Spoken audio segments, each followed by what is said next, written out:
bizni buyuk ishlar kutmoqda. Hoziroq uyay, hoziroq uyay, bizni buyuk ishlar. Assalomu alaykum. Orzular loyihasining 14, 13, 12 blokidan uy xarid qilgan baxtli mijozlarga uyning kalitlari tantanali ravishda topshirilmoqda. Bugun mana Orzular loyihasining kalit topshirish jarayoniga keldik. Mana kalitlarimizni qo'limizga oldik. Eng asosiysi aytam vakasi.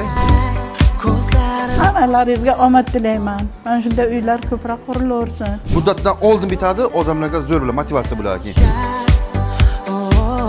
Xalqqa o'ylab shunaqa chiroyli sharoitli uylarni topshirishyapti. Podvalda parkovkalar borligi eng zo'ri. Menga shu taraflarni ko'proq yoqdi. Uylar narxlari ham juda xalqimizga mos ravishda bo'lgani uchun Joy, yer maydoni juda katta. O'shaning uchun maza qilib aylanib ham yuradi, yashashga ham komfortli. Hammaga omad. Xonsaroyda loyihalar bundan ham ko'p bo'lsin. Qulay, bu yerda bog'cha, maktab, magazinlar, restoranlar hali bo'ladi. Ishonchli, sifatli qurilish kompaniya bo'lgani uchun aynan Xonsaroy tanlaganmiz. Bir-birini uyga sumalaylar, chuchvaralab pishirib chiqishadi-yu, o'shanaqa kunlarni birga ko'ringlar, qo'shnilar bilan. Xonsaroy gap yo'q. Hammani lol qoldirib kelyapti Xonsaroy. Sharoitlar yaxshi muomalada bo'lganligi uchun men Xonsaroy kompaniyasini tanladim. Orzular yanada orzularga yetishaversin. Davay.